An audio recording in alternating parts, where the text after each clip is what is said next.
JonTron. What's that? JonTron's back, and he's in California again. It's the way to do it. Topic of today's episode, Nintendo Overworlds. You know the ones. Nintendo's got a knack for making little overworlds here and there that they use in their games. And I might bend the rules on this one a little bit, but we're going to detail the top 10 Nintendo Overworlds. Let's not waste any time. Let's not waste any birds. Let's do this.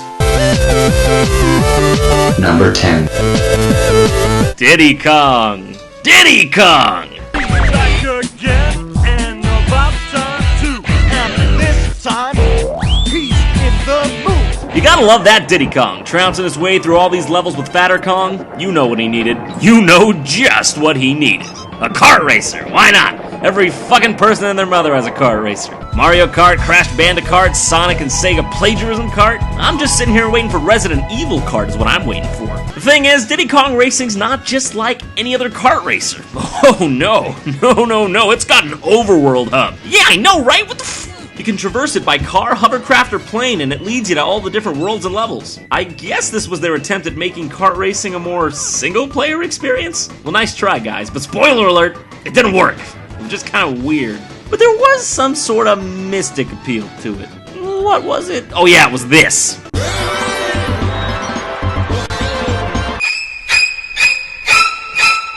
How do you pick your vehicle? You just crash the shit into Taj here and you're good to go. Hello, friend. Kid's got skin of steel. Number 9. He's a man of many faces. He may be pink, but it's really dangerous. Don't know why, but that commercial is burned into my mind from childhood. And it's not even a good song, so I don't even know why.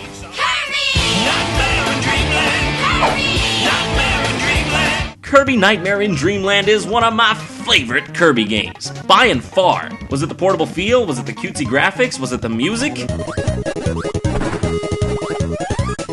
Yes, it was all of that.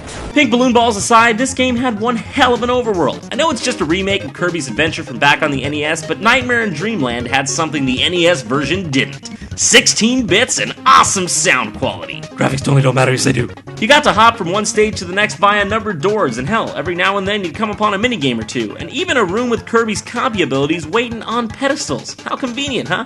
Oh, and how could we forget such amazing level names like Yogurt Yard?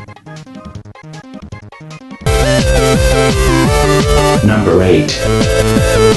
Scenario, you're 7 and shit. You're playing some Final Fantasy VI. Shit's all 2D and shit. You exit the screen. Holy fuck, what is this? It's like all of a sudden the world in all its glory opened up to you, all 3D and shit. Whether it be by airship, by chocobo, or on foot, there was always a... Look at me, this isn't so great after all. My favorite of these Final Fantasy overworlds straight up has to be the one from Final Fantasy IX. Listen to that music.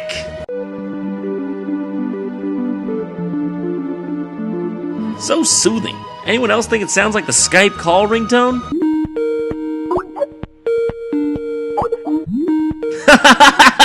No one? Okay. Number 7. What's the best way to pick your level in a game? Isn't it obvious? Grabbing a star and, flying into space. Well, that's cool, but there's just something so joyous and reassuring about playing a Mario game, and Mario Galaxy is no exception. In fact, it just might be the best. After a particularly fierce level, you can always come back to the Comet Observatory and, chill. Or do this. Super Mario Galaxy 2 went for a more streamlined approach, which I can appreciate just fine, but there's something so magical about this place. I mean, there's not particularly that much to do, it's just fun, that's all. What more do you need? I guess you can stuff Lumas with star bits to their death, or oops, no! Not this room, oh, fuck, what Number 6. What happened here? Oh dear, what happened here? Conker's Bad Fur Day was going to be another kid-friendly, Jiggy Star Golden Banana collecting game that got scrapped during development, and then I guess everyone in the Rareware office had a collective aneurysm, singularity was reached, and the raunchy Conker's Bad Fur Day was born. Yep, a kid's game turned into one of the most controversial games of recent history. What? What? Why? What? Why would you do that? Thank you for doing that, but why? The situation was so dire, they actually had to slap this warning on the front so parents didn't accidentally pick it up for their kids. Oh, life. How you surprise me in great ways sometimes. And you know the best part? Look at the overworld in this game. Whatever it's called, who cares? The Conker's Bad Fur Day overworld. There you go, slap that on there, hallelujah. You can tell this overworld is probably from the original 12 Tales Conker 64 title, but you know what? I don't even care what it's from, it's freaking amazing. Listen to the music. The music alone sells it. And it even follows you around to the different themed parts of the world. How awesome is that? There's tons of characters to meet all over the place, and throughout the adventure, story-altering events change the world in real time, giving the player a sense of progression. That's what it's all about. Conker's Bad Fur Day just might be WarioWare's magnum opus. Pretty much the last game they made before, you know, we don't speak of the dark times. Number 5. Nintendo can be a bit flippant sometimes, huh? They've got a knack for making their share of bad decisions. But when Nintendo gets it right, man, shit! Hadouken is coming. Just move. Move from the Hadouken, because that is a Nintendo Hadouken coming towards you. Undodgeable. Undodgeable. Some beautiful person over at Nintendo headquarters looked at Woohoo Island from Wii Sports Resort and said to themselves, hey man, this shit's got potential. Yes, sorry about that. You heard it right. Nintendo took the astounding Woohoo Island and made it the hub world of the jaw-dropping 3DS launch title, Pilot Wings Resort. I don't know about you guys, but my favorite part of Wii Sports Resort was just flying that little plane around going pew pew pew and exploring. It was just straight up relaxing and fun, so what better way to continue a good thing than to make flying-based missions centered around it? There isn't one. That's what I'm getting at. Number 4. This one was gonna be the Super Mario World Overworld. Then it tied with Super Mario Brothers 3's Overworld, and there was really witty analysis. But I couldn't find footage of either of this shit, and I would've had to play the whole game myself to get it, so fuck it. Number 3. Oh, what? This isn't really an overworld? Or Barney's just Glenn Beck in a soup, but you don't see me complaining. Of all the Zelda overworlds, I was trying to determine which one was the best. And it really came down to Termina, Hyrule Field, and the vast ocean from Wind Waker.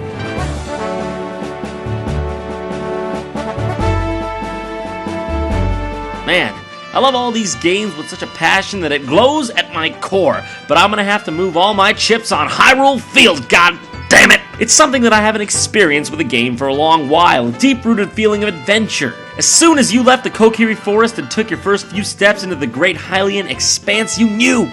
You just knew, okay? This was gonna be something real special. What makes this qualify as an overworld for me is because, well, pretty much was. It was the place in the game you'd always return to before progressing, and you could see all the different areas looming in the distance. Look at that. Isn't that just spectacular for the N64? You could see Death Mountain, Lon Lon Ranch, the entrance to Gerudo Valley, and Lake Hylia. It was just a grand feeling of, I don't know, something.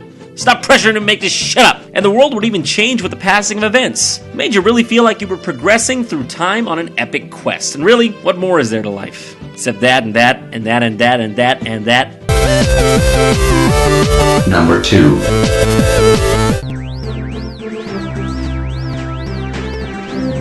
Whoa, mama, holy dark dangle nuts! This is the one we've all been waiting for, isn't it? The overworld that single-handedly defined all overworlds to come and outdated ones prior. Peach's Castle from Mario 64. What a beautiful thing this was. What a beautiful thing indeed, huh? That music is just enchanting. Listen to it.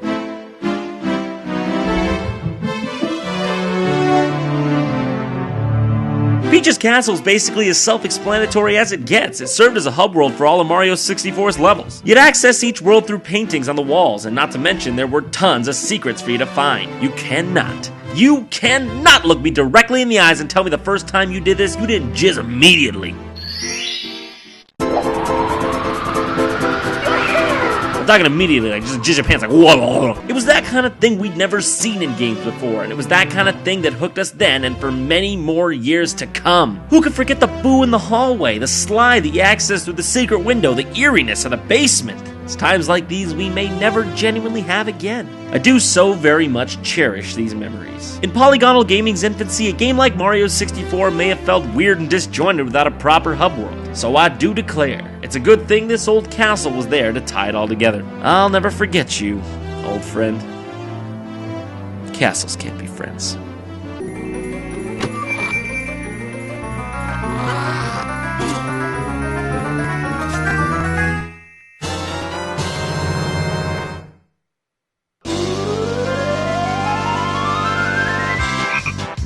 I couldn't not put this at the #1 slot. I tried to rationalize that Peach's Castle was better, but you know what?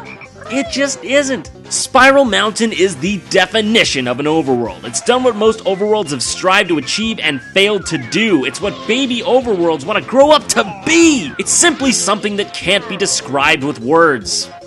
So here I go describing it with words. Firstly, you start off your adventure down here in Banjo's little cottage hut McDoodle, and everything's alright, everything's great, yeah! But then a witch named Gruntilda kidnaps your sister. But, what do you expect? If you move next to an evil witch's giant fortress, you're probably asking to be raped up the butt with a trident at one point in your life. The first area serves as a training ground, but soon you'll enter the witch's esophagus. And that's when it all starts getting epic. Back in this day and age of gaming, developers were trying to find a way to make a game with incongruent levels feel like a cohesive experience. Well, with Gruntilda's Lair, they sure accomplished their goal. You weren't just playing some game. This was an adventure to get your sister back from an evil witch, yo. You toiled for hours and hours collecting jiggies from Mumbo's Mountain, Treasure Trove Cove, Mad Monster Mansion, Freeze Easy Peak, Gobi's Valley, Clank's Camp, Bone Swamp, Rusty Bucket Bay, and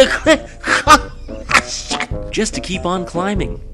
Just to keep on climbing with a sense of purpose and indignation. Man, I do love a good video game.